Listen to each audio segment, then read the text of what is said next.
Hola hermenautas, un gusto saludarlos y bienvenidos a una nueva entrega de Astrología, Idealismo e Inteligencia Artificial. Como les comentaba en ese video muy breve de la semana pasada, el problema con el que estoy lidiando en este momento es el de la reformulación del hecho astrológico en términos compatibles con el idealismo analítico. Y creo que ya tengo mucho más clara la hoja de ruta que podemos seguir para lograr ese objetivo. Creo que lo primero es dedicar algún tiempo a definir con claridad a qué nos referimos con el hecho astrológico, tratar de circunscribir el tipo de experiencias a las que nos referimos cuando hablamos del hecho astrológico, luego ver cómo el idealismo analítico puede ser receptivo a ese tipo de experiencias, es decir, cómo ese tipo de experiencias pueden tener un lugar dentro de la visión de mundo del idealismo analítico. Y luego, una vez que tenemos esos dos puntos cubiertos, pasaríamos a la síntesis, que sería ya propiamente reformular nuestro hecho astrológico en términos de idealismo analítico. Ese es un camino que no voy a poder recorrer en un solo video, ni remotamente. No sé cuántos videos sea necesario para cubrir esa ruta, pero vamos a comenzar hoy por la primera parte, avanzar hacia una comprensión más clara de a qué nos estamos refiriendo con el hecho astrológico, explorar algunos ejemplos, intentar una definición, e incluso vamos a hacer algunos experimentos con inteligencia artificial que creo que pueden ser interesantes. El siguiente video es probable que todavía continuemos en esta etapa de exploración y definición del hecho astrológico. En algún momento pasaremos a la segunda parte, ver cómo el idealismo analítico es receptivo a ese tipo de experiencias y en algún momento llegaremos a la conclusión, a esa reformulación del hecho astrológico en términos de idealismo analítico. No me preocupa que nos llevemos 5 o 6 videos en recorrer ese camino si al final tenemos una integración coherente, sólida, que nos sirva para seguir avanzando, porque recuerden que todavía hay mucho camino por recorrer antes de que realmente podamos hablar de esa integración de la astrología dentro del idealismo analítico y que podamos cosechar los frutos del esfuerzo que estamos realizando, que tienen que ver con regresar sobre aspectos prácticos de la astrología, sobre manera de relacionarnos con ella, utilizarla, entenderla, en fin, ¿no? Algo que va a impactar nuestra comprensión y nuestra manera de usar la astrología una vez que logremos esa integración. Pero como digo, hay todavía un camino por delante, así que es importante armarse de paciencia y tratar de que los pasos que demos sean tan sólidos y consistentes como sea posible. Entonces, con esas ideas en mente, con esa hoja de ruta en mente, y sin más nada que agregar por lo pronto, comencemos. Cuando hablamos del hecho astrológico y nos concentramos en el tema de la percepción de correspondencias, es importante aclarar a qué nos referimos con ese término, es decir, a qué correspondencias nos estamos refiriendo. Y podríamos organizarlas en una escala que comenzaría por lo que podemos llamar correspondencias puntuales. Cuando un determinado símbolo de la carta natal, un símbolo aislado de la carta natal, tiene una correspondencia impactante, fuerte, con un elemento esencial de esa manifestación que estamos observando. Vamos a hablar de cartas natales. Esto se puede generalizar para hablar también de astrología mundana o de astrología horaria, cualquier forma de astrología, porque en cualquier forma de astrología siempre vamos a estar hablando de correspondencias entre símbolos y manifestaciones, pero dependiendo del tipo de astrología, el ámbito de la manifestación va a ser distinta. Cuando hablamos de astrología mundana, el ámbito de la manifestación son acontecimientos que afectan a un país, por ejemplo, o a todo el mundo. Y cuando hablamos de astrología horaria, estamos hablando de las circunstancias de la pregunta que estamos haciendo y de la respuesta que estamos encontrando. Mientras que cuando hablamos de astrología natal, estamos hablando de las características del individuo y de las circunstancias de su vida. Es decir, el ámbito, como digo, de la manifestación es distinto en cada caso, pero el principio siempre es el mismo. observamos una configuración astrológica, observamos un aspecto de la realidad y captamos, percibimos una correspondencia. Pero como digo, esas correspondencias pueden ser puntuales, impactantes, pero puntuales. Luego tenemos correspondencias más elaboradas que vienen a partir del estudio detallado de la carta de un personaje. Fíjense que en este caso estoy diciendo un personaje, es decir, alguien con quien realmente no tenemos un contacto directo, vivencial, sino que se trata de un personaje, ya sea un personaje público de la actualidad o un personaje histórico. Es un individuo, es un ser humano, pero lo conocemos únicamente a partir de los datos de su biografía o a partir de su obra, ¿no? Podría ser un novelista y nos interesa porque nos impactó especialmente una novela que leímos de ese autor. En fin, ¿no? Digamos que se trata de un ser humano con el que no tenemos un contacto directo, entonces hacemos un estudio de su carta a la luz de la información que tenemos de ese personaje. Y resulta eso también impactante, es una de esas formas de experimentar esas correspondencias de las que estamos hablando, que tiene mayor poder, mayor fuerza que el de las correspondencias puntuales. Básicamente porque se trata de un tejido más elaborado, más complejo. No estamos simplemente asociando un símbolo aislado con una determinada característica, sino que estamos reconociendo la relación entre un tejido complejo de símbolos y un tejido complejo de manifestaciones en la vida de la persona. Pero tiene muchísima más fuerza esa misma experiencia cuando pasamos al ámbito de la consulta astrológica, cuando estamos en contacto con un individuo que nos resulta cercano, con el cual estamos estableciendo un diálogo y en cuya compañía realizamos la exploración de su carta natal, porque allí es donde se dan las situaciones y los descubrimientos más impactantes, cuando uno le está hablando del significado de un determinado símbolo al consultante y en ese momento él nos comparte alguna anécdota, situación de su vida, característica familiar, que encarna de una manera precisa ese símbolo del que estamos hablando. Esa conexión con el descubrimiento que está ocurriendo en ese instante, tanto para nosotros como astrólogos, como para el consultante que está recibiendo la información y vinculándola con su propia vida, es lo que vuelve la experiencia tan potente, tan poderosa. Hay una carga emocional involucrada, hay un impacto subjetivo que uno está recibiendo en ese momento y podemos sentir que nos sumergimos en la vivencia de la astrología. La astrología está desplegándose ante nosotros en tiempo real. Y al ser una experiencia que se repite una y otra vez, consulta tras consulta, sustenta una reafirmación continua de ese hecho astrológico. Es algo que en ese sentido tiene una especie de poder acumulativo, de fuerza acumulativa. Y por último, dentro de esta escala, tendríamos las experiencias asociadas a la autoindagación, que definitivamente son las más poderosas. Cuando uno, a través del estudio de la propia carta, combinado con una sincera introspección, descubre cosas de uno mismo, de su propia vida, que tienen el poder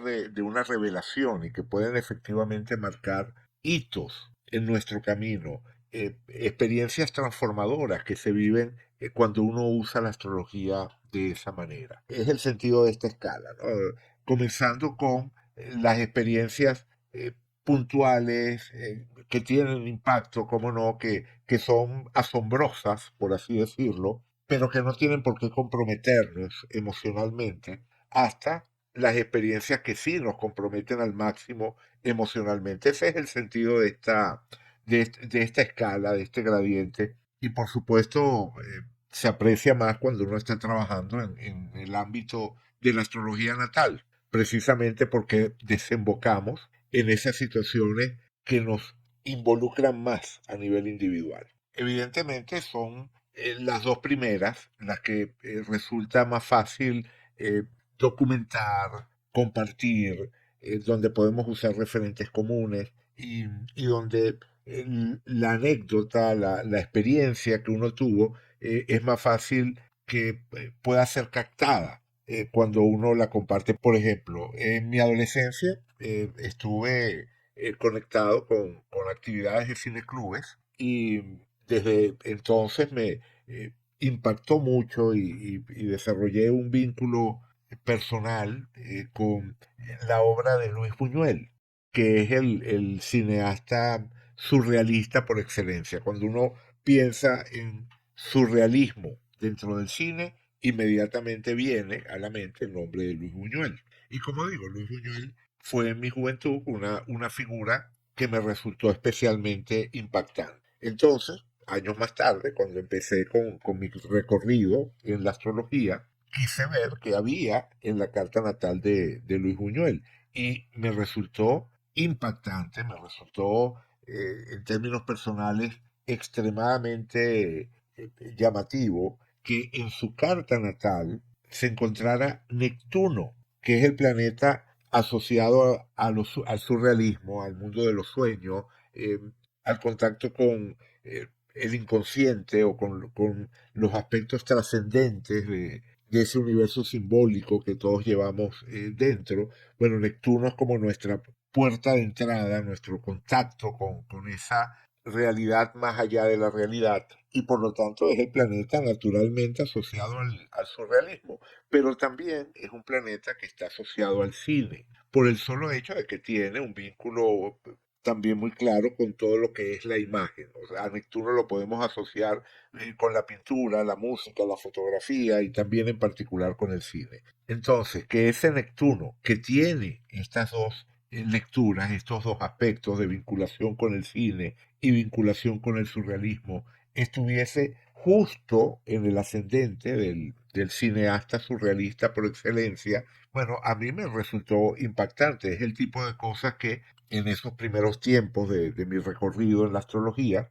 me hacían reafirmarme en esto es real. Efectivamente, no pareciera una coincidencia para nada que se dé una correspondencia simbólica tan clara. Por supuesto, cuando uno pasa al segundo nivel, cuando uno va más hacia el estudio detallado de la carta del personaje, bueno, empiezan a aparecer eh, otra serie de factores que van complementando ese primer impacto, porque al principio nos quedamos nada más con el hecho de que Neptuno tenga una posición tan destacada. Sabemos que un planeta que esté en conjunción con el ascendente tiende a colorear la vida de esa persona. La persona pasa a ser un portador de esa energía en el mundo. Es decir, un canal a través del cual esa energía se manifiesta en el mundo. Una persona que tiene a Plutón en el ascendente se convierte en un canal para que Plutón se exprese en el mundo.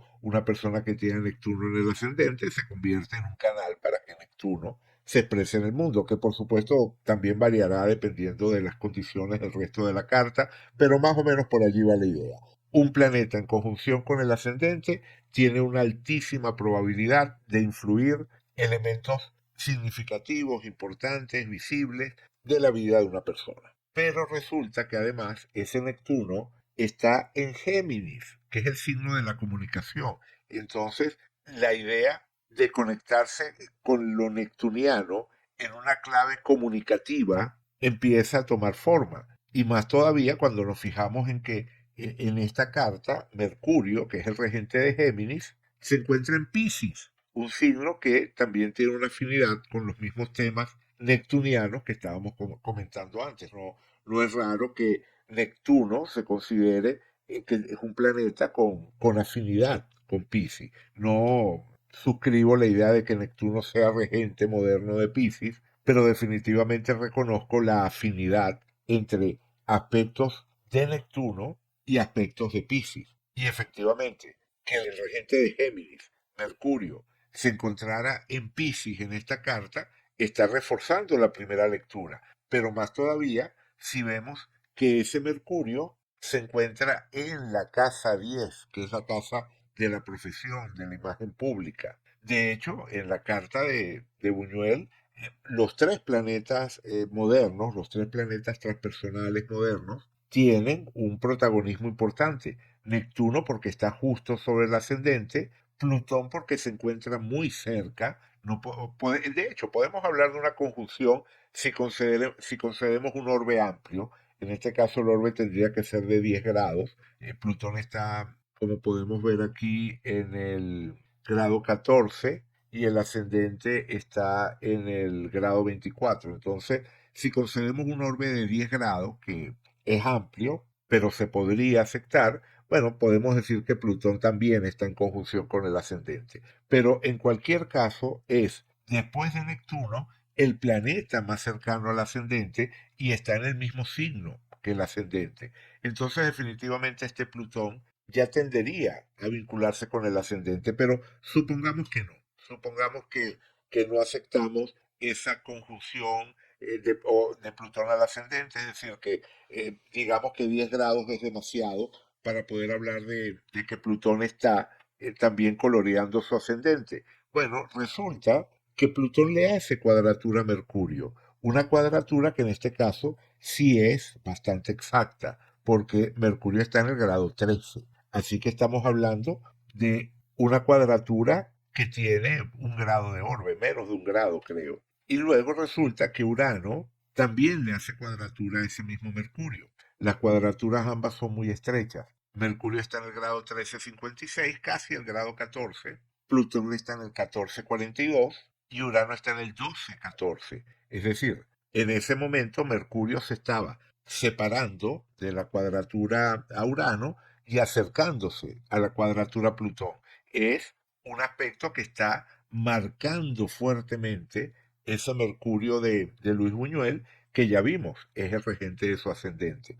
Entonces, a eso es a lo que me refiero cuando hablo de cómo el estudio detallado de la carta de un personaje va dándole cada vez más fuerza a esa correspondencia que percibimos. No puede llegar al mismo nivel de intensidad que alcanza la experiencia cuando estamos en el contexto de la consulta astrológica o de la autoindagación, pero efectivamente puede llegar a ser muy, muy, muy poderosa también. Otro ejemplo de esas correspondencias puntuales impactantes, mucho más reciente, es la de Alfredo Codona. Este es un personaje que seguramente no le será tan familiar como puede serle Buñuel. Buñuel efectivamente es un gran nombre dentro de la cultura del siglo XX y comparativamente Alfredo Codona es un personaje más bien marginal, oscuro. Pero para mí también existió un vínculo personal con Codona mucho más puntual, mucho más breve que ese que desarrollé con Buñuel. Pero pongo este ejemplo porque efectivamente también hubo un vínculo personal importante. Para que me entiendan, les voy a dar un poco de contexto. Todo comienza con este cuadro de John Stuart Carry, que se llama Los Codonas Voladores. Esta imagen está en un libro que compré para estudiar la obra de Edward Hopper, un tiempo que estuve trabajando sobre Edward Hopper, del cual no tenemos hora de nacimiento, y es un caso, Edward Hopper, que me gustaría, sobre el que me gustaría regresar en algún instante, pero lo cierto es que en ese libro de Edward Hopper también había imágenes de cuadros de artistas contemporáneos que compartieron con él el mismo espacio cultural. Y entre ellos estaba este personaje, John Stewart Carney. Y la imagen que tenían de los cuadros de él era esta, que creo que había otro, pero en particular estaba esta. Y me llamó mucho la atención. Realmente la imagen me impactó, ¿no? Ese momento en el que el trapecista está en el aire, hecho una bola, y está confiando en que va a ser atrapado por el otro trapecista. Todo lo que había allí, ¿no? Toda la fuerza que había en esta imagen, bueno, me impactó. Y me llamó la atención el título del cuadro, Los Codonas Voladores. Entonces investigué quiénes eran y así fue que llegué a este personaje, Alfredo Codona. Alfredo Codona es el que está dando el triple salto que lo hizo famoso. Digamos que el triple salto, la triple vuelta, es algo que hoy en día muchos trapecistas hacen, pero en la época de Codona muy pocos lo llegaban a hacer y ninguno lo hacía de forma consistente. El hecho de poder repetir ese tipo de salto, ese tipo de acrobacia de una manera consistente, era algo que nadie había logrado hasta Alfredo Codona. Y tienen que pensar que los trapecistas de circo, a su manera, forman una especie de élite de condición física, de disposición mental, que es totalmente comparable a la de los atletas de élite, los atletas de competencia olímpica. Y en el caso particular de Codona, estamos hablando de un personaje que rompió una barrera, por así decirlo, al lograr dominar ese triple salto. Por la deformación natural que tenemos los astrólogos, inmediatamente quise ver su carta natal, quise buscar su fecha de nacimiento y además ver si en Astrodatabank estaba la información de su carta natal. Encontré, por supuesto, su fecha de nacimiento, pero lamentablemente el dato de su hora no lo teníamos, no estaba en Astrodatabank. Y, por supuesto, yo podía haberme quedado hasta allí, aceptar que no tenía el dato y bueno, simplemente ver las condiciones generales de su carta y olvidarme de saber cuál era su ascendente, en fin. Pero, como digo, la imagen me había impactado y eso me motivó a irme a las páginas de genealogía en las que a veces logro encontrar partidas de nacimientos de personajes que me interesan. En particular me refiero a Family Search, que tiene realmente una colección impresionante. Y aunque no estaba la información cuando uno la buscaba de forma indexada, ellos también tienen muchas imágenes en bruto que no están indexadas, pero que uno puede ver las imágenes, ir buscando libros con partidas de nacimiento que uno puede revisar, como sumergirse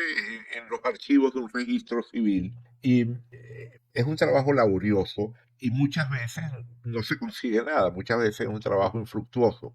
Pero en este caso, muy rápidamente encontré su partida de nacimiento. Y allí, digamos que por fin pude levantar su carta sabiendo que había nacido a las 5 de la mañana. Les cuento todo esto para que se den cuenta de que había una carga emocional que se había acumulado en mí a través de todo ese proceso, ¿no? Ese proceso que iba desde la imagen de los codonas voladores hasta la búsqueda de la partida de nacimiento y que por fin llegaba a su conclusión con la carta, con el hecho de levantar su carta natal. Y como les digo, ya había reflexionado bastante por mi cuenta sobre las características de la vida de Codona. Déjenme leerle esta pequeña sinopsis. Esta sinopsis la hizo uno de estos modelos de lenguaje de inteligencia artificial. Le di la página de Wikipedia y le pedí que hiciera una síntesis.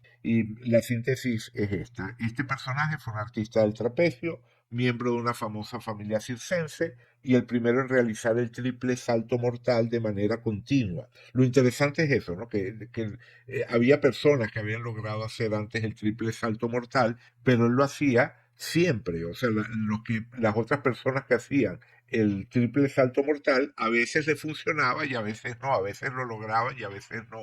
Él fue el primero en dominar esta acrobacia de una manera consistente. Su familia tenía una larga tradición en el mundo del espectáculo y él comenzó a actuar en el circo desde muy pequeño. Se casó varias veces, una de sus esposas también era trapecista y murió trágicamente en un accidente. Su vida estuvo marcada por la fama, el éxito y la tragedia. Tras una lesión que le impidió seguir actuando, su vida personal se deterioró, lo que lo llevó a un desenlace fatal. Durante una disputa por la división de bienes con su tercera esposa, le disparó y luego se suicidó. Fue enterrado junto a su segunda esposa, tal como lo había solicitado. Este es un resumen muy breve, una síntesis muy apretada, pero ya más o menos les va dando también otro elemento de por qué el personaje iba ganando cada vez mayor interés en mí, o sea, por qué me interesaba cada vez más el personaje.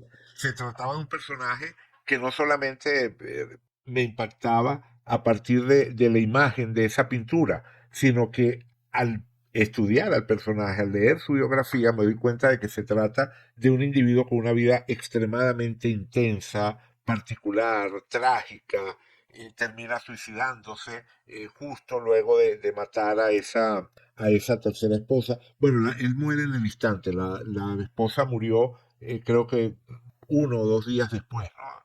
Pero lo cierto es que, bueno, un final trágico, la depresión profunda que tuvo cuando tuvo esa lesión que no le permitió seguir haciendo sus representaciones.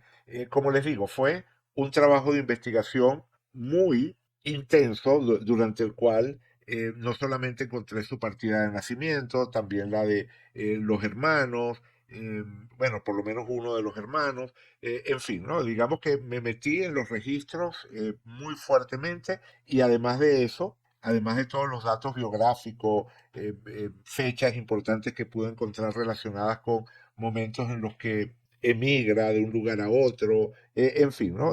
También encontré muchísimos recortes de prensa de la época que me permitieron también acercarme más al personaje, el momento de su boda con esa segunda esposa junto a la cual quiso que lo enterraran, en fin, ¿no? Digamos que les muestro esto simplemente para que sepan que llegué a esa carta luego de una inversión considerable de energía, de tiempo y por supuesto esa inversión estaba motivada por el hecho de que el personaje me llamaba la atención. Entonces, tenía ya mi hipótesis, tenía una expectativa y la expectativa era que Marte era especialmente importante en su carta. Yo ya sabía que él tenía Marte en Libra.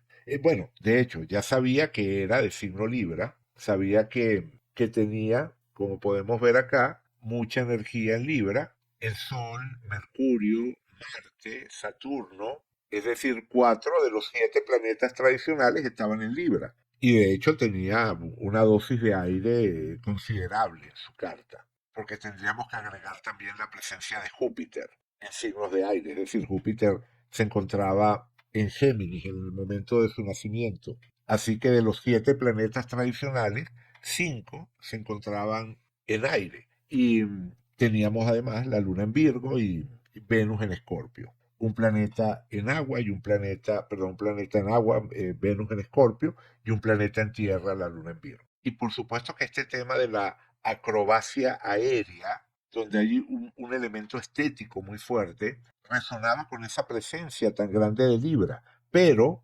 prácticamente no hay fuego en esta carta. Esta carta no tiene, lo único que tiene fuego es el nodo norte, las Lilith, Lilith natural, Lilith osculatriz, y para ustedes contar, prácticamente no hay energía de fuego. Podríamos decir, a efectos prácticos, no hay fuego en esta carta. Entonces, una carta en la que hay tanto aire, complementado con una pizca de agua y una pizca de tierra, con cero presencia de fuego, ¿cómo uno se puede explicar la energía, la audacia de intentar ese triple salto mortal, esa fuerza, iniciativa para alcanzar ese hito que era el triple salto mortal? Entonces la explicación que tenía era, bueno, Marte debe ser protagónico, Marte debe estar en contacto con un ángulo importante de la carta o ser el regente del ascendente, en fin, ¿no? Digamos, Marte debe ser prominente. Era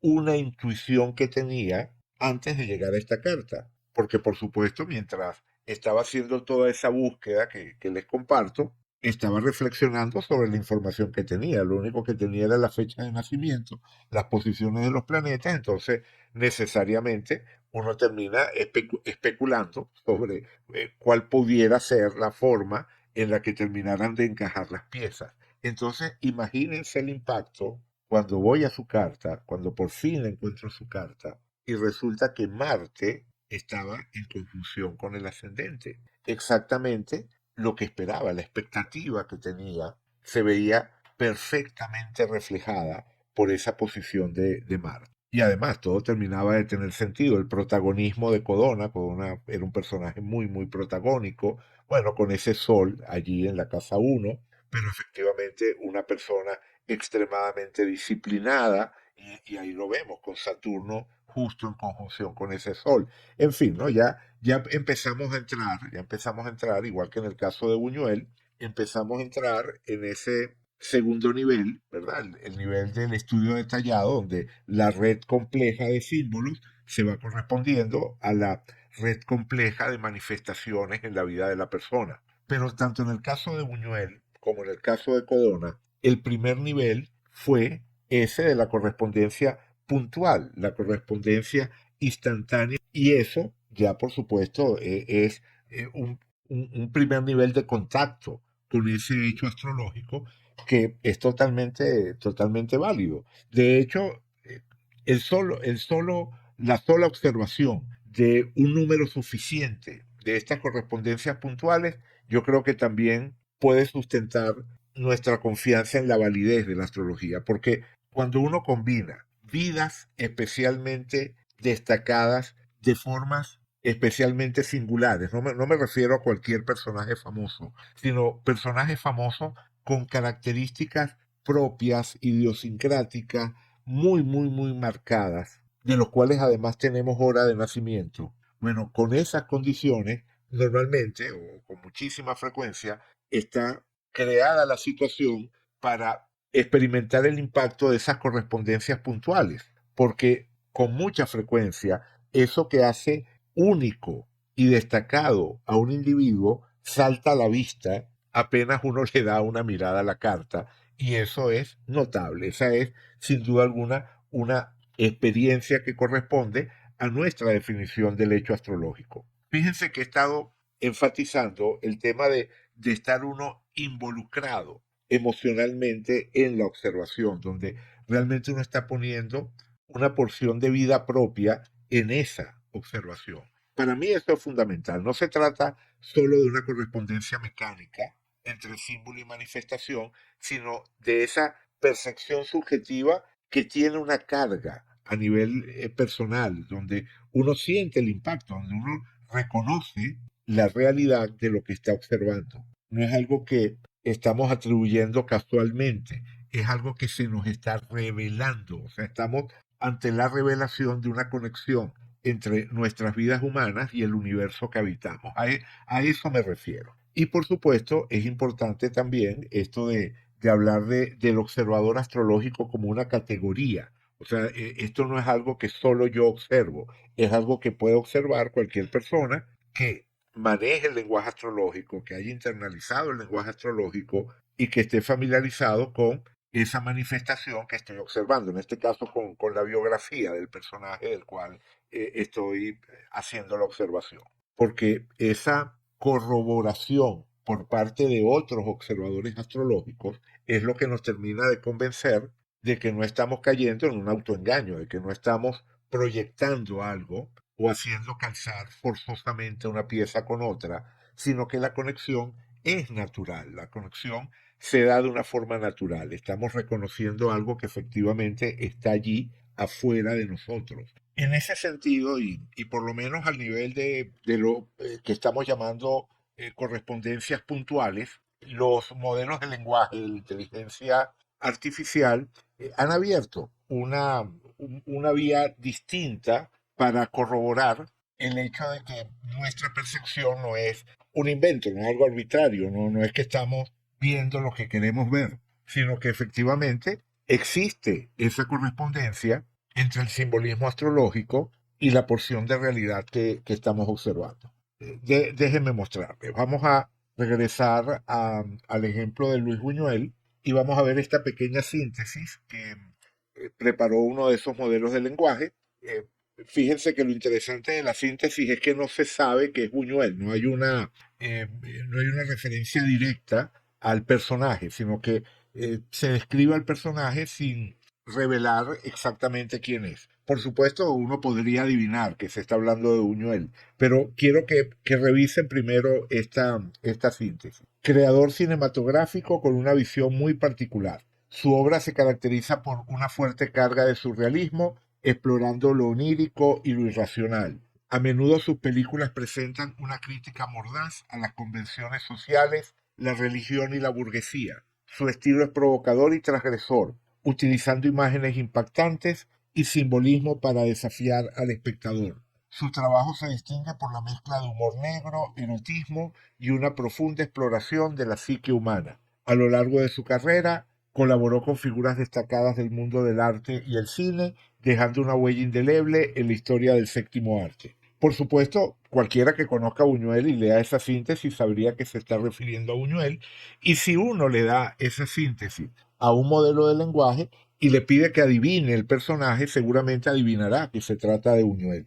Pero lo interesante de hacer el resumen de esta forma es que si se lo damos a un modelo de lenguaje, que en este caso es el Llama 3.370B versátil de la plataforma Grok, y se lo damos de esta forma. Decimos, tomando en cuenta la siguiente descripción, y le damos la descripción que acabamos de leer y agregamos. Y sabiendo que en la carta natal de este personaje hay un planeta en conjunción exacta con el ascendente, quiero que me digas cuál puede ser ese planeta. Dame tres posibles opciones. Y fíjense que el modelo de lenguaje nos da como opciones Urano, Plutón y Neptuno. Neptuno, que es el planeta que efectivamente está en conjunción con el ascendente, y Urano y Plutón, que son los dos planetas que hace un momento vimos que estaban en cuadratura con Mercurio, ¿verdad? Plutón desde la 12 y Urano desde la 6, haciéndole cuadratura a Mercurio, que es el regente del ascendente,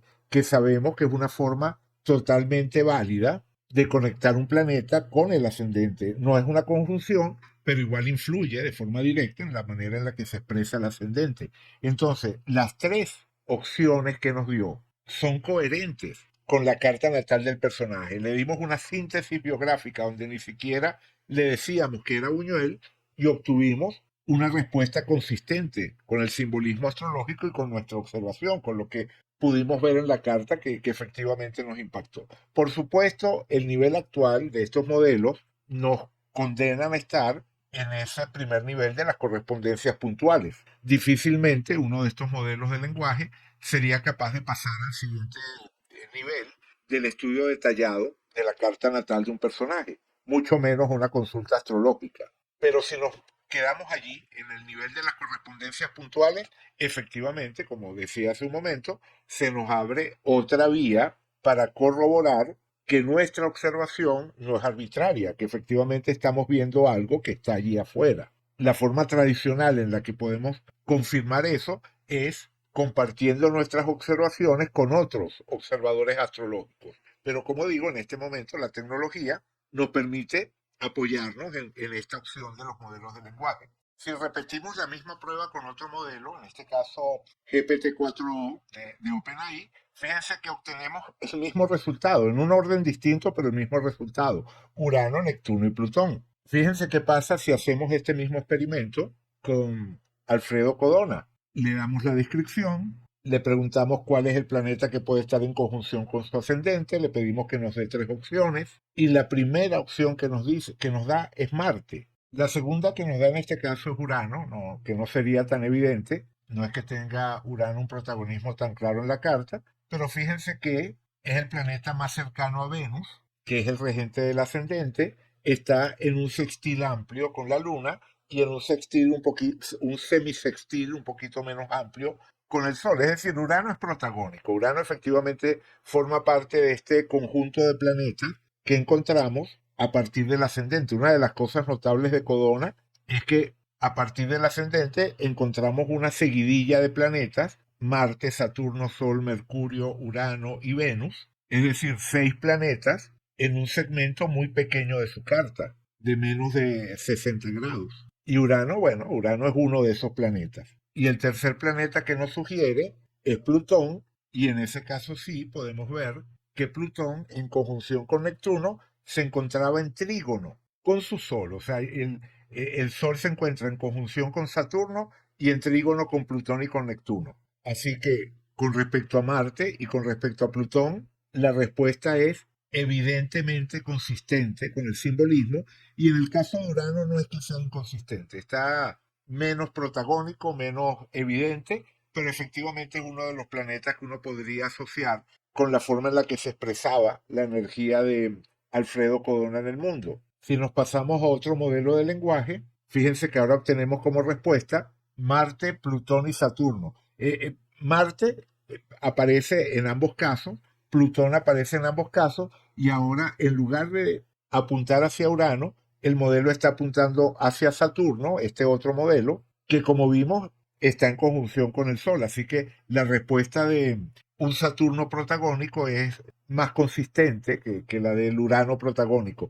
Fíjense que además, después de Marte, el siguiente planeta o el siguiente par de planetas que encontraríamos sería esa conjunción Sol-Saturno, ¿no? Cuando empezamos a recorrer la carta a partir del ascendente. En este caso hice la prueba con el modelo Gemini de Google, dio Marte, Urano, Plutón. El modelo Lama 3.3 también dio Marte, Urano, Plutón, exactamente. Y GPT-4o nos dio ese que vimos hace un momento, Marte, Plutón, Saturno. Fíjense que en todas las interpretaciones, Marte aparece como la primera opción. Y ya vimos que Marte es el elemento clave dentro de esta historia, porque con la ausencia de fuego que hay en la carta, la expectativa que tenía era esa, la de encontrar un Marte protagónico. Aquí podemos aprovechar para hacer un pequeño comentario sobre una de las críticas que suele hacerse desde un punto de vista externo al tipo de observación que hacemos los astrólogos, que es esa idea de que el lenguaje astrológico es inconsistente, que uno puede interpretar cualquier cosa a partir de cualquier configuración. Para quien conoce el lenguaje de la astrología, una afirmación de ese estilo no tiene mucho sentido, pero hay muchos críticos de la astrología que comienzan asumiendo que se trata de un lenguaje arbitrario, tanto en su construcción como en su interpretación, que uno simplemente puede decir lo que se le venga a la mente a partir de cualquier combinación astrológica. Pero cuando uno toma estos distintos modelos de lenguaje, que al final son modelos estadísticos, los confronta con esa pequeña pieza de información, ese pequeño texto que les dimos, y ve que los distintos modelos contestan la pregunta de forma similar, de forma convergente. Creo que ese es un dato que cualquier crítico externo de la astrología puede observar de forma objetiva y darse cuenta de que no, de que el lenguaje astrológico tiene coherencia, tiene consistencia, que puede haber, como no, divergencia en la interpretación de algún símbolo o en la importancia que le damos a un símbolo con respecto a otro, pero que la nube de símbolos que va a ser convocada a partir de una determinada porción de realidad tiende a ser consistente, no en el sentido de una fórmula matemática, de una ley física que siempre va a funcionar exactamente de la misma manera, pero sí de una forma que es reconocible. Hay, como digo, una nube de significados que se condensa alrededor de un determinado fragmento de realidad. En esto que estoy diciendo hay que distinguir dos aspectos. Uno que es simplemente el de evidenciar la coherencia. A una misma descripción o un mismo fragmento de realidad le corresponden nubes similares de símbolos astrológicos. Eso es lo que nos estaría hablando del aspecto de consistencia. Pero además, el hecho de que esa nube de símbolos guarde efectivamente una relación con la carta natal nos está dando una proyección adicional porque está abriendo las puertas potencialmente a un tipo de estudio en el que lo estadístico se mezcla con lo semántico y que podría servir para evidenciar correlaciones regulares entre el lenguaje astrológico y manifestaciones concretas en el mundo. Eh, Me explico. A pesar de que hay algunos casos aislados en los cuales ciertos estudios estadísticos pareciera que ofrecen una base para corroborar la existencia de correlaciones de este tipo que estoy mencionando, es decir, correlaciones entre simbolismo astrológico y manifestaciones en el mundo. La mayor parte de las veces nos encontramos con callejones sin salida, algo que discute ampliamente Geoffrey Cornelius en ese libro que ya les mencioné en algún momento, el momento de la astrología. En resumen, la estadística no nos ha llevado muy lejos desde el punto de vista de corroborar la existencia de esas correlaciones por la sencilla razón de que esas correlaciones normalmente están asociadas a escenarios complejos que van más allá de los valores de unas pocas variables y que más que referirse a características objetivas encontradas en el mundo, se refiere a un aspecto semántico, un aspecto cargado de significado en esa realidad del mundo. Por ejemplo, un análisis estadístico sobre suicidios. Supongamos que alguien intentara, bueno, que ya lo han hecho muchas veces y no han llegado a nada, un análisis estadístico que trate de relacionar ciertos indicadores astrológicos con el hecho de que una persona se suicide. Bueno, eso está aplanando la experiencia del suicidio y resulta que una persona se podría suicidar por muchas razones diferentes. Una persona podría suicidarse porque sufre una enfermedad incurable y quiere evitar el deterioro y el dolor que estaría asociado a dejar correr el curso de la enfermedad, mientras que otra persona podría suicidarse porque está desesperado porque perdió toda su fortuna. La experiencia del suicidio, las razones por las que la persona se suicida, serían totalmente distintas. El significado que tendría la experiencia sería totalmente distinta.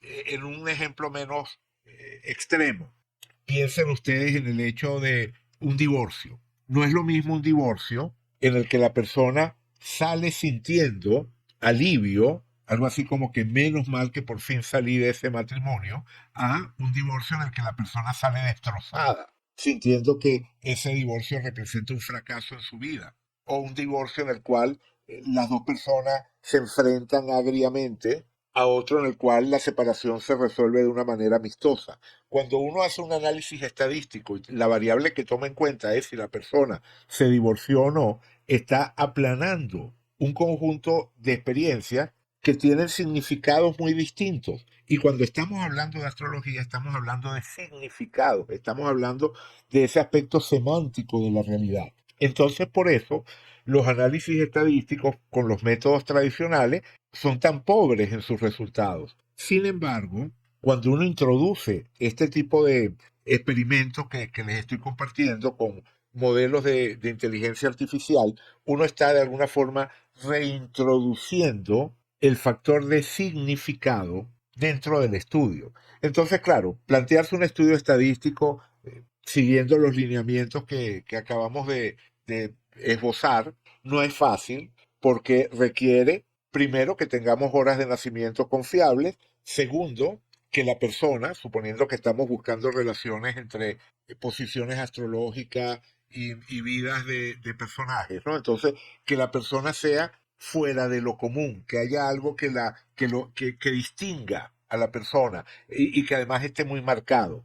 Una persona que haya sido muy violenta o una persona que haya tenido una enorme sensibilidad, o sea, algo que se haya destacado de forma evidente en la vida de la persona.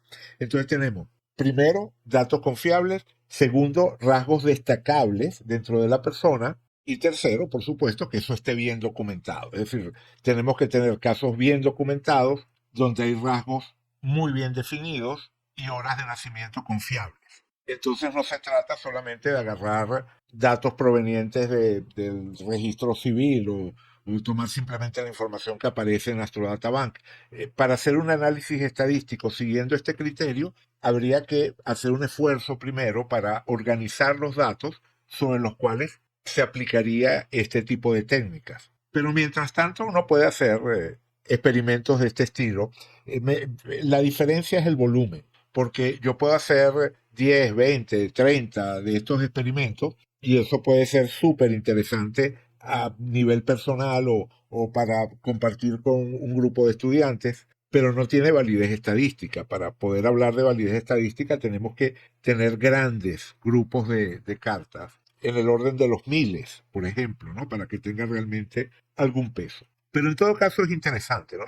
Me llamó la atención cuando descubrí eso, cuando descubrí esa posibilidad de utilizar los modelos de lenguaje para hacer una especie de investigación estadística de segundo nivel, una especie de investigación estadística que reintroduce el tema del significado que normalmente es eliminado cuando se aborda una metodología de tipo estadístico. Bien, ya este video está quedando muy largo y me gustaría, antes de terminar, hacer algunos comentarios sobre este modelo, que es el que queremos reformular. Recuerden que todo esto tiene que ver con entender bien este modelo antes de comenzar a reformularlo.